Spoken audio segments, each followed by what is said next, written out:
안녕하십니까. 고고TV 여명입니다. 2020년 4월 17일 10시인데요.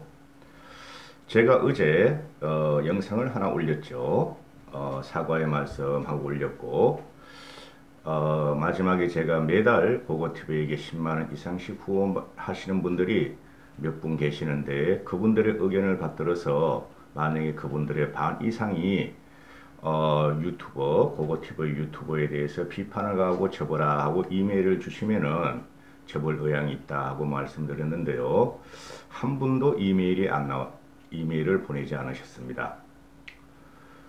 하기야 후원하시는 분들을 보면은 댓글도 안 다시는 분입니다. 솔직히 저는 누군지도 모릅니다.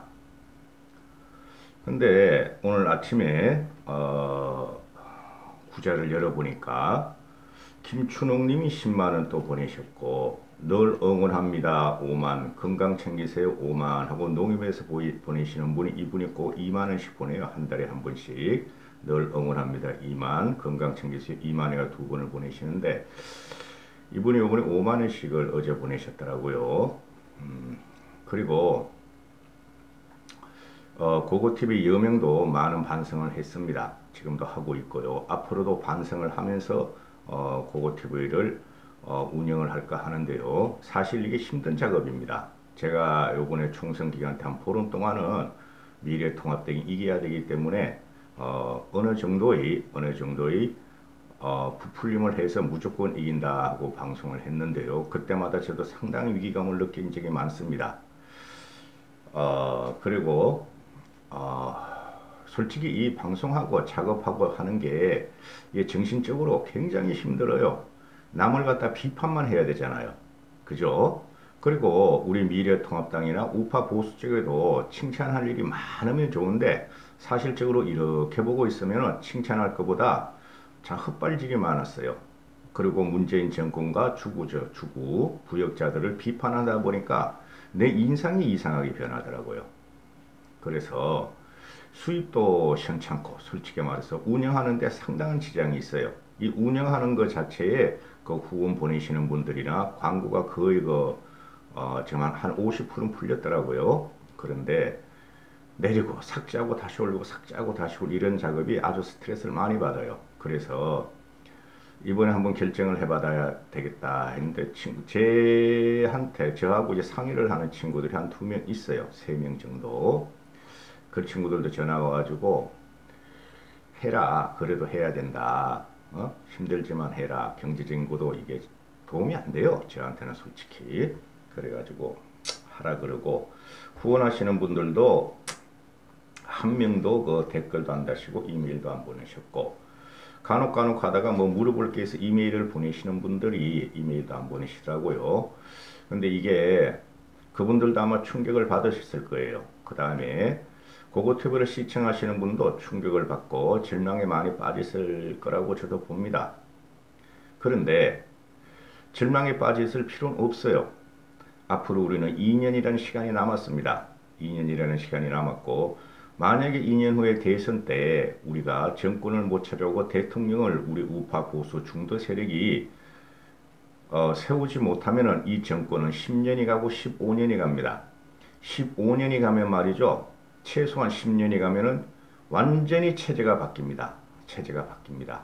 그거는 정치학에서 기본적으로 쓰는 말이에요. 체제가 바뀝니다. 그래서 이 요번에 4.15 총선의 심판은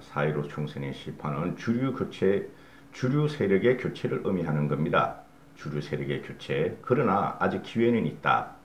요번에 보면은 50대 후반부터 60대 중반까지의 반란이 최고로 심했습니다. 그 사람들이 미래통합당과 보수를 버렸습니다. 심판한 거죠. 근데 그분들이 돌아올 가능성은 있다. 50대 후반과 60대 중반까지는 민주화 세력입니다. 박근혜 대통령 말기 민주화 세력. 그분들은 저도 그 범위에 속하는데, 그 사람들은 정규 교육을 받았어요. 지금 70세 이상 되시는 분들은 그 서울 유수의 대학교를 제외하고는 돈만 주면 들어가는 대학교들, 딴따라 대학교가 너무 많았어요.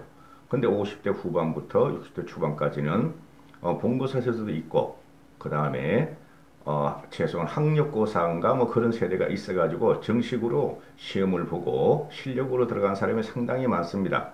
그래 그 사람들이 지금 586들과 어느 정도는 협조하고 어느 정도는 대치하는 과정이 있어요. 586 운동권들과. 그래 그 사람들이 언제든지 우리 보수 진영 보수만 황고탈퇴하면은 다시 지지해 줄 것이라고 믿고 그 다음에 지금 3040들이 완벽하게 지금 좌파 진보에 지금 헤게모니에 장악되어 있는데 다시 일어서고 있는 20대들한테 우리는 다시 기대를 해야 됩니다. 그러려면 우리 보수가 이대로는 안 돼요. 솔직히 말해서.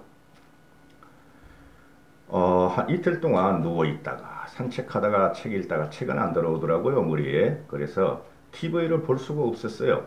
민주당 당선자들이 조국 수호대와 청도리 코돌이들이 희희낙낙하는 모습을 TV 화면으로 보면 너무 괴롭고 또 문재인이나 이해찬이나 이낙연 등등이 겸손함을 갖다가 나타내고 너무 많이 자기들의 의석을 차지해서 당황스러울 정도로 겸손하게 행동하고 있다. 그걸 보는 모습에 저는 더 괴로웠어요. 꿈의 의석이다. 100년 만에 한번 나타날까 말까 선거혁명이다. 막중한 책임을 느낀다. 국민의 단합된 명령이고 큰 목소리에 가려졌던 진정한 민심이 나타났다. 이런 문재인 등 여권의 지도자를 들에 화면이 나오면은 참 괴롭더라고요. 그래서 다시 유튜브를 시작해야 되겠다 한번 생각해 봤는데요. 특히 또 민주당 탕아들이 미통당을 살기 위한 미통당 보수가 살기 위한 충고를 할 때는 참으로 힘들었어요. 미래통합당과 강성 우파 그리고 우파 유튜버들이 항상 말을 하기를 중도층은 없다. 우파만 뭉치자며 집토끼를 잡아야 된다. 그리고 멀리한 중도층의 심판이 너무 힘들었고 제가 유튜브를 방송하면서도 힘들었어요. 저는 항상 그랬죠. 우파는 항상 그대로 있었다. 요번에 보시면은 우파 보수 싸이 보수 없었죠. 우파 보수 35%는 다 찍었어요. 미래통합당을. 근데 서울 수도권에서 중도층의 반란으로 서울 중도층에서도 우파 보수가 한 30%는 찍었어요. 근데 서울 수도권에서 다 날라갔어요. 그죠? 그래서 중도층이 우파를 심판할 수도 있다 하는 제 생각이 현실로 나타나서 저는 솔직히 말해서 굉장히 안오미가 흔들렸어요. 제 정체성이 무너지는 것 같았어요. 그래서 지금도 힘든데요.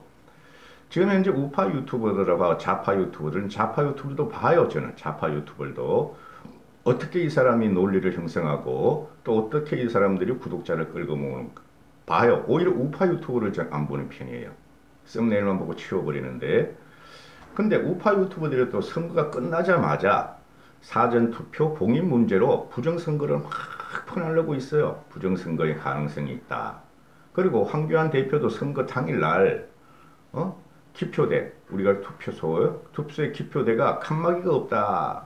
이거 부정선거가 의심된다 하고 말을 할 적에 전 그때 상당히 충격을 받았어요. 또 그걸 갖다 그 당일날 우파 유튜버가 막 퍼나르더라고. 이것 또한 민심과 동떨어지는 황교안 대표의 말이다. 이게 선거 당일날까지 미래통합당이 일반 국민에게 선거에 대한 또는 미래통합당에 대한 심판이 가해지는 거 아닌가 하는 생각이 살짝 들었어요. 이 보수라는 건 말입니다. 보수라는 거는 지금 현재 보면은 우파 유튜버 세력에 보면은 나이 드신 분들이 상당히 많고 또 박사모 출신들이 많습니다. 근데 요번 선거를 보시면은 박근혜 시대를 완전히 뛰어넘는 심판을 해버렸어요. 국민들이. 그리고 우파 보수도 그랬죠. 우리가 표본적으로 나타나는 뭐 친박신당이라든가 우리공화당이라든가 자유기독당이라든가 0점 몇 프로대 0점 몇 프로 후반까지도 못 갔어요. 전부 다 1% 중반대 초반대 이렇게 투표를 얻었는데 이제 그만 끝내라 하는 거예요. 즉 박근혜 시대는 끝났다. 왜 그 미래통합당과 우파 유튜브는 왜 그렇게 돈벌이를 위해서 박근혜 대통령을 팔고 그 다음에 황교안 대표는 왜 우파 유튜브를 찾아다니고 또 광화문 태극기 부대를 찾아다니고 정광훈 목사까지 찾아다서 혐오스러울 정도로 찍혀 있었죠. 솔직히 말씀드려가지고.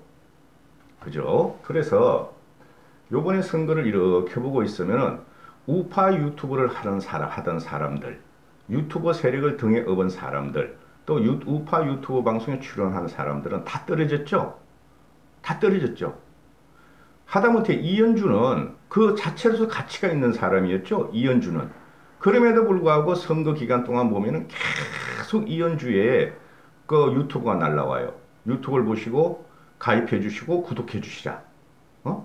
이현주의 그 유튜브 선거 유세 방송이 계속 날라와요. 그때 내가 아하, 이 친구가 위험하구나, 떨어지겠다. 우파 유튜브 해봐야 몇 명 안 됩니다. 그 전국적으로 나눠봐야 몇 명 안 돼요. 그런데 그렇게 하는 걸 보고 아하, 이 친구가 힘들겠구나, 떨어지겠구나 하는 생각을 했었죠. 그 보수라는 말은 말이죠. 보수라는 거는 또 우파라는 것은 지금 이게 보고 있으면 말이죠. 우파 유튜버들이 문재인한테 반대만 하면 우파라 그러는데 그 착각이에요. 그 사람들 우파 아닙니다. 요번에 보세요. 선거 막판에 그죠? 미래통합당은 우파 보수 맞습니다. 미래통합당을 갖다 지원할 시기에 무조건 이기라고 방송할 시기에 그 대형 우파 유튜브 방송을 중형 30만, 50만, 70만 가는 방송들이 미래통합당이 떨어져야 된다. 그래야지 자기들이 이때까지 주장했던 논거가 형성된다. 논리가 형성된다. 그래서 자기들이 방송했던 정당성이 있다 해가지고 계속 자해방송을 했죠. 그것이 그렇게 하더라도 그분들은 자유우파 사람들은 우파 보수는 미래통합당을 찍었어요. 근데 뭐가 문제가 있느냐? 그 사람들에 의해서 그런 방송에 의해서 일반 시민, 일반 국민들이 떨어져 나갔다는 거죠. 혐오를 일으켰다는 거죠. 지금 코로나 사태가 전국과 전 세계를 치고 있고 어떤 사태로 벌어질지 모르는데 그냥 그 정광훈 세력은 광화문에 가서 기도한다 그러고 그죠? 그 다음에 교회 다른 교회들은 다 그 대부분 성당과 절들도 사내나 집회를 안 하는데 예배를 안 드리는데 그 제일교회라는 건 계속 가가지고 말이지 문재인 정권의 탄압이다. 우리는 기도회를 해야 되고 문재인 탄핵을 외쳐야 된다. 그게 일반 국민들한테 엄청난 혐오를 줬어요. 엄청난 혐오를 줬어요. 제가 유튜브를 시청하시고 나이 드시고 태극기 부대를 갖다가 비난하는 거 아닙니다. 저도 자랑스럽습니다. 그러나 물이 넘치면은 그거는 소용이 없는 겁니다. 물이 넘치면은 넘친 걸 닦으려고 그러죠. 사람들은. 인간의 본성은. 닦임을 당한 겁니다. 요번에 보니까. 제가 이런 방송을 또 하면은 또 욕을 얻어먹는다는 걸 알고 있어요. 알고 있습니다. 그러나 이제는 변해야 합니다. 변하지 않으면은 유튜브도 변하지 않고 저는 항상 그랬습니다. 10개월 됐는데요. 이 방송을 시작한 지가 처음 1, 2개월은 저도 유튜브 세계를 잘 모르니까 방송하는 거를 그냥 하다가 문재인 정권만 비판하다가 3, 4개월 때부터는 중도층을 무시하면 안 된다. 그리고 중도층을 끌어야 된다. 그리고 1월 1일부터는 무조건 중도층을 끌어야 되고 다 합해야 된다. 합하더라도 이기기 힘들다. 그럼 이길 수 있다. 그런데 뭐가 문제였느냐? 이제부터는 자유우파를 논하지 말라. 우파 좌파의 대결로 가지 말라. 국민들한테 호소하라. 국민들한테. 그러면 우파라는 말을 쓰면 안 된다. 우파라는 말을 제가 SNS상에서 박근혜 대통령을 도울 적에 트위터에서 제가 파워 영향력 1, 2위를 다퉜어요. 그 당시 진중권이나 조국이나 김미아나 김재동이 하고 엄청 싸웠어요. 그런데 그때 제가 이거 진보 보수 프레임은 안 된다. 그 당시에는 벌써 한 10년 전이니까 그죠? 그 당시에는 진보 프레임을 깨고 좌파 우파 개념으로 가야 이길 수 있다. 근데 이제부터는 진보 보수 프레임으로 다시 돌아가야 됩니다. 국민들은 관심이 없어졌어요. 요번에 우파 하는 거. 쟤네들은 좌파란 말 하나도 안 나왔잖아요. 그래서 바뀌어야 됩니다. 이 주류사회의 교체가 어떻게 될 것인가, 어떻게 됐는가, 사실 주류사회가 교체됐는가 하는 문제를 곧 영상을 찍어서 올리겠습니다.